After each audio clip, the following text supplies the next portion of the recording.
Hi, this is Linzi from Sweet Natured, and this is our full review of P&O Ventura. As always, I'm joined by Marky. Hello. Hello, who edited the video, and this is my first time watching, so let's see what we can see.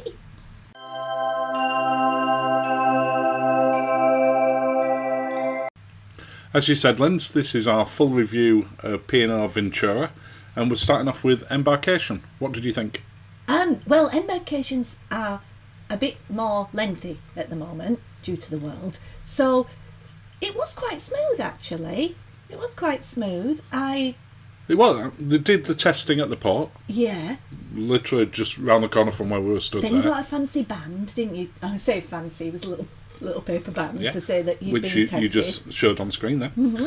Then we sat down, waited for about 15 minutes till we got his result, and went straight on. Yeah. In truth, they couldn't really sped it up that much. No, I've waited longer in the past when there hasn't actually been any testing. Yeah, so I think it was quite smooth. I would genuinely struggle to think what else they could do to speed it up. No. With the testing that's in place at the moment. I thought it went fine. There was no problem. As I said, quick, efficient, and what you want from an embarkation. Gets you onto the ship quick. Our cabin. We had a guaranteed balcony for this one. Balcony roulette we played. We did. We wouldn't normally do that. But we only booked this out 3-4 days before we actually went on it. Yeah. So it was a very, very last minute thing. Do you want to just take us through the room, what your thoughts were? I loved that it had British plugs. I wasn't impressed with the television. There was mirrors aplenty. Kettle, loved the kettle. And, there's me checking the tea bags. How British can I be? I'm not happy that it's PG tea. Would you have preferred Yorkshire tea? I would have preferred Yorkshire tea. You've still managed to get a mask hanging off your ear. That's quite impressive. Oh. Taken off with style. Yeah. No, I for what we got, for when we booked it, I think we did okay. Yeah, we ended up in a great location. The bed was comfy, no problem with it. It was decent size. Like you said, big mirror. There were mirrors everywhere in this. The balcony was a decent size. Furniture was a bit dated, but it was fine. The TV, as you mentioned, only just qualifies as a TV. It's smaller than But the newer monitors. ships, they have taken that on board, haven't they? And they've got the newer ships do have fancier, snazzier TVs. They do, and at some point this is going to get refreshed. Yeah. And I'm sure at that point, It's me pointing at a plug. But it's interesting pointing to the That's a plug. big deal. It is for us. It is because this is a ship that predominantly serves the UK. Yeah. Which is why it's got British plugs. What it doesn't have. And given its last refresh was only about 3-4 years ago, it has no USB plugs anywhere. No. Which seems quite strange these days because Yeah. pretty And when much everybody's all of us charging everything that they bring along with them. Yeah, I mean, decent depth. You look straight over from where we were other people's balconies. Yes. Which wasn't a problem for us because we didn't have anyone looking over us. No. But I'm not sure I'd like someone looking over me if I were I there. mean... And it is something that you should think about when you think, if you're going on a P&O ship, in particular Ventura, just check, is your balcony I think being that's the thing overlooked? for P&O, that they do have overlooked balconies. Yeah, I'm sure the cruise lines do as well. We've not been on one where we've been overlooked before by anyone. No. But yeah, we really liked the room. It was... It's for what it is, it's a good size. It had a little mini fridge that you're showing now. It's empty. Yeah, nothing in there. It didn't stay empty. No, the steward always kept ice in there for us as well, didn't she? She was lovely. So it was, again, mirrors. We're going to show the bathroom and the wardrobe space. The layout of the ship, the layout of this room rather than the ship, is very similar to when Princess that we were on that had the similar balcony. Oh, look, you're amazed by electricity there, Pat. Oh, good grief. Where you walk in and there's not a wardrobe, there's a hanging space / dressing area. Yeah, but good space, plenty of bits, and we've done a much more detailed cabin tour as a separate video, which I'll put in the link below. The bathroom for me was the weakest part of this room. That's you seeing the bathroom before I see the bathroom. Yeah, I mean... It was quaint. I mean, again, I think with the newer ships, you know, they don't have a shower curtain anymore. But it was small. It Normally we stay in slightly bigger rooms or suites than this. We try and get into a suite if we can. There were none left on this cruise, so it wasn't an option anyway. No, we just went for it, didn't we? Really, with the guaranteed balcony. If you're going to get a late deal, you might as well get a really late deal and a good price. So yeah, I mean, it was no problem. Shower curtain. That's they are in the shower. Yeah, I didn't have a huge amount of room in there. Plenty of height, that wasn't a problem. No, but the shower's at a fixed height there, so you can see as I panned very quickly there, I had to squat slightly when I went into the shower, which not the ideal thing to be doing when you're in the shower. No. But again, functional, not an issue with it. No, I mean, hot water for the duration of the cruise would have been nice, but that's a different story. So more details on the full cabin review. Yeah. So, but I think for what we paid for it and how late it was, it is a decent out of 10. room. Yes, but I think that's fair. It needs a refresh. It does need an update, but for a balcony room, no problem at all. Restaurants and food, my favourite. Oh, those king prawns. And a little bit of lobster there. It was very, very interesting, the food on P&O. And I'm aware when you say interesting, that can come across as negative. Yeah. But it went from being very good, and this is Epicurean that we're looking here. And again, we've done a full detailed review on Epicurean and a separate review on the best price the restaurants. And the Glass House and Sindhu, Sindhu was great as Indian well, restaurant. Glass House was probably our favourite, even though we went there a couple of times, we went to Epicurean a couple of times, and really, really good. So you go from that level, then things such as the main dining room, then not as great. Certainly on our particular cruise, the menus weren't that exciting. You look at what we've got here in Sindhu, where you've got sort of really nice, well presented, and in the main dining room it was just a bit bland. It wasn't exciting. I don't even. I think traditional is probably a better word than bland. I think you're being kinder than me. No, but it didn't excite me. It is probably the best.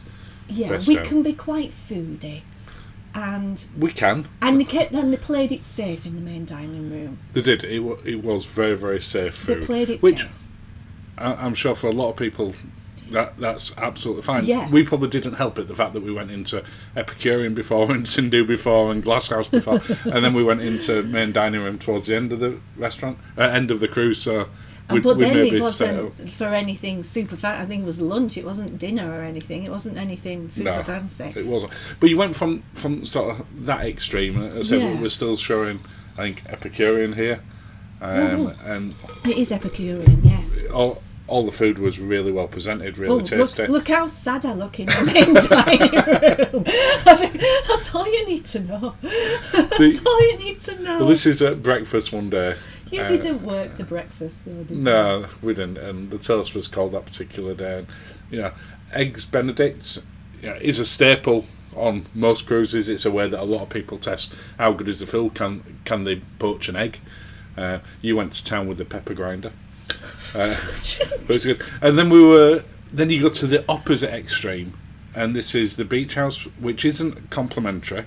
There is an upcharge to it, and it is without question the worst restaurant I've ever been to on a cruise ship. And it wasn't helped by we watch a lot of cruise vloggers. We love you guys, and even they were like, "Oh, I don't know about beach house." And we to be fair, most of them had said, "Don't do it." Yeah, they did, and we ignored that.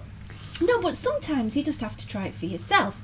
When everybody says it, there's a problem. Yeah, now you've listened to our review and we've said it. Make sure you listen and don't do what we did and just ignored it. When, as you said, everyone else that we'd watched about it had said don't do it, and we kind of ignored it. So the food, as I've said, it goes from real big highs, with Epicurean, Glass House, Sindhu, I'd go now, through to the buffet in the main dining room, and then Beach House was absolutely terrible. And I think I'm being kind at terrible. But we give it 7 out of 10. King prawns were great. Oh, bar. The bars and the drinks package. Again, not to sort of promote our other videos, but we've done a full video on the drinks package, and I would recommend that if you're thinking about taking it. Quick question, would we do it again? Absolutely not. No. It's without doubt. It needs to get more comprehensive, straightforward, just... Or it needs to... If it's ultimate, it needs to be ultimate. Yeah, the drinks package is not good value. The bars themselves were fantastic. Oh, we love this bar. You know, we're up at Metropolis and we went in there most evenings. That's up on deck 18, directly above. Yeah, it was a very she kind of cocktail bar. It's like you would find in a big city. A really nice one. I think it was directly above Epicurean, wasn't it? Oh, my Glass House again. It was above Epicurean, wasn't it? Yes. Yeah. Glass House, which is the wine bar and the restaurant. You can just go in there for wine. You don't have to... Oh, that wine was great. I think that was the fizzy ice wine. It was. That was lovely. And it was included in the ultimate drinks package. Which was probably the best thing on that entire package. Yeah. That's us one day just going in there for a drink, and you can quite comfortably do that. There was a few cocktails that were on the drinks package.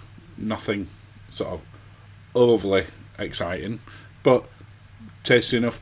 But you can also get coffees on that as well, which is why I'm showing this particular one. Yeah, Costa speciality coffees. We got a, I want to say caramel. Yeah, as you can say, they're lovely in there. But the bars themselves were really nice. The staff were brilliant. Yogesh in particular, who was our server, most of the time we went in Metropolis, was amazing. He was so lovely, yes. The drinks package isn't what worth did it you give at that all. then? 3 out of 10 for the drinks package. 8 out of 10 for the bars. The bars were 3 great. out of 10? Would you buy it? No. Would you give it a higher score? The drinks were good. The way to work it out, the way to drink, figure it out if it was included. I'm oof. 3. That's what it's getting. It's on paper. We're looking at ways to relax on board. And relaxing's subjective. For some it's sitting by the pool, reading a book, doing whatever you want to do to relax, playing sports, going on, video arcades, whatever it is. For us, most of the time, it's just trying to chill. Yeah, taking ourselves, just chilling in nice, quiet places if we can. Yeah. But it had a decent gym. The pool that we just saw before, which is in the adults only area, next to the retreat, but you don't need to buy the retreat to get in there. Yeah. The spa is probably the most cost effective. Yeah, really, really cost effective. I'm going to show in a second, because normally when you go on a ship, you expect to pay a premium above land. But as you can see there, that £55 with a treatment, a massage, all the other bits and pieces, scalp massage as opposed to a full one. But that £55. But even the normal massages were about half the price of what we've seen on Virgin and Princess and Royal Caribbean. Where are we now? Oh, we're in the covered pool area, aren't we? Yeah, so this on a lot of ships would be the solarium type area. But there were kids allowed, as you can see. There were, and it wasn't as quiet because they had things like table tennis above. And the balls kept going in the pool. They so did. The poor guy was... Lifeguards were fishing them. Which when... it was entertaining to watch. That became a sort of nice little activity, actually. Get a drink, see them get the balls out. Just moving on swiftly from that, it's very easy to do as little as much as you want on P&O, and we've given it a 7 out of 10. Entertainment. You entertain yourself, don't you? I try. They've got 3 or 4 main areas on board. If you look at the atrium where there's things going on all the time. Yeah. But you've got, I think it's Tamarind Bar, which we were showing them. Then Havana, where on our particular cruise they had some stand-up comedians in there. Is that really where that was? Yeah, we're just at a different angle. I've come in from the other door. You can see the stage at the bottom right. Okay. Which this is a bar and a tent, but you have quizzes that go on here and various other stuff as well. But they had the Stephen Mulhern show, didn't they? They did. Astonished was great. 8 out of 10. I agree. That doesn't make me feel uncomfortable.